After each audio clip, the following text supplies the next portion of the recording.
அனைவருக்கும் வணக்கம். தெய்வீக பலன்கள் சேனல் சார்பாக தங்களை அன்புடன் வரவேற்கிறோம்.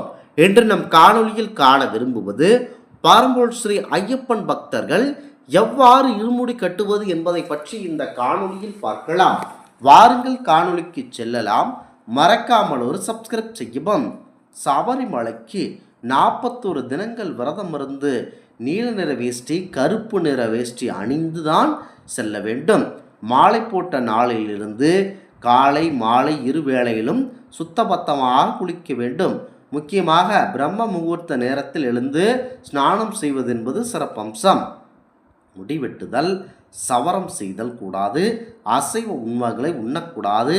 சிகரெட், மதுபானம் மற்றும் புகையிலை இதுகளை எதையாவது நீங்கள் போதை வஸ்துக்களை எதுவாக இருந்தாலும் அதனை முழுமையாக தொடக்க கூடாது என்பது ஐதீகமாகும். இந்த போதை வஸ்துக்களை தொட்டு கொண்டு நீங்கள் ஐயப்பன் மலைக்கு கண்டிப்பாக செல்லவே தேவையில்லை. அவ்வாறு சென்றால் முழுமையாக பலனளிக்காது.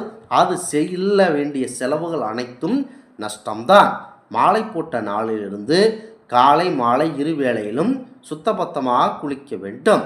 மெத்தை, தலையணை, பாய் இவற்றை உபயோகிக்காமல் ஜமு காலம் உபயோகித்து தரையில் தான் படுக்க வேண்டும். பிரம்மச்சரியத்தை கண்டிப்பாக கடைபிடிக்க வேண்டும்.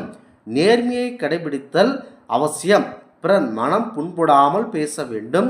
பெண்களை காம கண்களோடு பார்ப்பது தவறான செயலாகும். பெண்களும் இயற்கைக்கு கட்டுப்பாட்டு இருக்கும் காலத்தில் மாலை போட்டு இருக்கும் ஐயப்பன் சுவாமிகளை ஏறெடுத்தும் பார்க்கக்கூடாது. மாலை அணிந்தவர்கள் முடிந்த வரையில் வீட்டில் தங்காமல் பொது இடத்தை தேர்ந்தெடுத்து ஒரு குழுவாக தங்கி பூஜை முறையில் ஈடுபாடு செய்வது சிறப்பம்சமாகும்.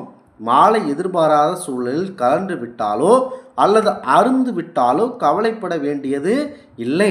செப்பனிட்டு மன்னிப்பு கேட்டுக்கொண்டு அந்த மாலையை சரி செய்து கொள்ளலாம். நெருங்கிய உறவினர்கள் இறப்புக்கு செல்லும் நிலை ஏற்பட்டால் மாலையை கலட்டி பூஜை அறையில் வைத்து விட்டுத்தான் செல்ல வேண்டும்.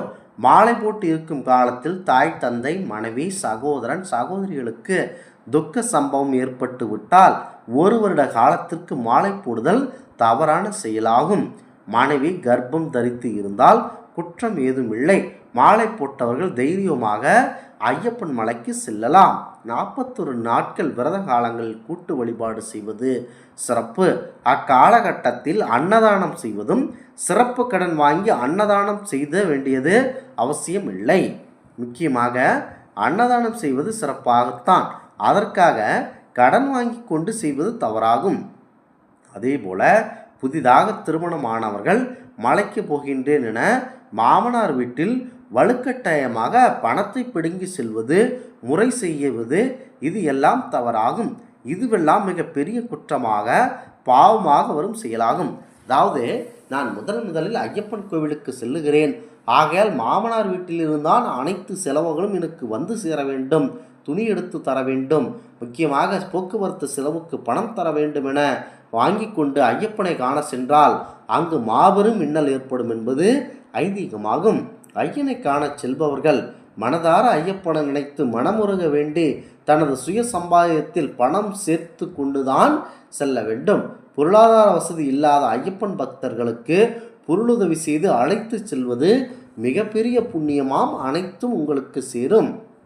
இருமுடி கட்டும் போது பொது இடம் அல்லது கோவில் அல்லது குருசாமி வீடு இதில் எது வசதியோ அதனையே நீங்கள் தேர்ந்தெடுத்து கொள்ள வேண்டும். முக்கியமாக இவ்வாறு தான் நீங்கள் இருமுடி கட்டும் போது ஒரு இடத்தை தேர்வு செய்ய வேண்டும்.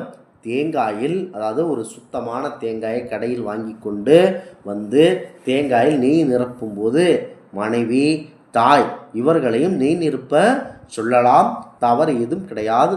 ஒளிப்பெருக்குகளை வைத்து ஐயப்பா ஐயப்பா என கத்துவது, பெண் பிள்ளைகளை பார்த்த உடனே வேகமாக சிரித்து கொண்டே ஐயப்பா நாமத்தை சொல்லி பாடு போடுவது, மலைக்கு செல்லும் போது உற்றார் உறவினரிடம் சொல்லி பணம் வாங்குவது இதையெல்லாம் தவிர்த்து மலைக்கு சென்றால் மாபெரும் புண்ணியம்.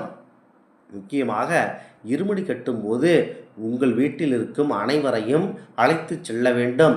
உங்களால் முடிந்த காணிக்கைகளை வந்தவர்களுக்கு கொடுக்க வேண்டும். எவரிடமும் வாங்கக்கூடாது. முக்கியமாக அங்கே சுத்தமான அரிசி, அனைத்தையும் பெரியோர்களிடம் வாங்கி கொள்ள வேண்டும், காணிக்கை பெற்று கொள்ள வேண்டும். இருமுடி கட்டும்போது முக்கியமாக குருசாமியிடம் மட்டுமே அந்த இருமுடியை கட்டி கொள்ள வேண்டும். பெருவழியில் செல்லுபவர்கள் கண்டிப்பாக 41 நாட்கள் விரதத்தை கடைபிடிக்க வேண்டும். மற்றவர்கள் ஒற்றை நாள் கணக்கு வைத்து மாலை போட்டு கொள்ளலாம். சூழ்நிலையால் மாலை போட்டு மலைக்கு போக முடியாதவர்கள் சாதாரணமாக மலைக்கு சென்று ஐயனை தரிசிக்கலாம். ஆனால் 18 படிகளை நீங்கள் ஏறவே முடியாது. முக்கியமாக நீலிமலை கிடைந்து சபரிமலை பீடம் வர வேண்டும். இங்குதான் சபரி எனும் ஐயப்ப பக்தர்கள் நினைத்து தவம் இருந்ததாக சொல்லப்படுகிறது. சபரி பீடம் தரிசனம் முடித்துவிட்டு மரக்கூட்டம் வர வேண்டும். இங்குதான் யானைகள் கூட்டம் அதிகமாக தென்படுகிறதாம். இங்கு சென்று முக்கியமாக சரகுந்தி மிக புண்ணியமான இடமாகும். முதல் வரும் கன்னி ஐயப்பன் சுவாமிகள் சிறிய அம்பு ஒன்றை சரகுந்தியில் செருக வேண்டும். சரகுந்தியில் அம்பை எய்த கன்னி ஐயப்பன் பக்தர்களே 18 படிகளை ஏறும் தகுதியை பெறுகின்றனர். இனி ஐயன் தரிசனம்தான். பெருமொழி வரம் நினைக்கும் பக்தர்களுக்கு மட்டுமே இந்த வழிமுறைகள் பொருந்தும். இதனை தவிர்த்து நேரடியாகவோ அதாவது குமிழி வண்டி வரிய பெரியார் வழியாகவோ வரலாம். மேலும் சாலாக்காயம் வழியாகவும் வரலாம். பெருவழி பாதை 40 மைல்கள் கொண்டதாகும். முக்கியமாக ஐயப்பன் நினைத்து மனமுருக வேண்டிக் கொண்டு ஐயனை மனதில் ஐயப்பா என நினைக்க வேண்டும். முக்கியமாக மிகவும் ஆபத்தான இடம்தான். கொடிய வெள்ளங்கள் இருக்கும் இடமாம். இங்கு மலை ஏறும்போது சிரமத்தை கொடுக்கும் மலை உச்சியில் கரிமலைநாதர் சுவாமி பிரதிஷ்டை செய்யப்பட்டுள்ளார். முக்கியமாக கரிமலை ஏறும்போது மக்கள் முக்கியமாக மிகுந்த ஆச்சரியத்துடனும் பயத்துடன் ஏற வேண்டும். இம்மலை மீது நீர் வற்றாத கிணறு இருப்பது அவசியம். விரதங்களை சரிவர அனுஷ்டிக்காதவர்கள் கரிமலை தேவதைகளை கரிமலை மீது ஏற்படுவது அனுமதிக்கப்படவில்லை என சொல்லப்படுகிறது.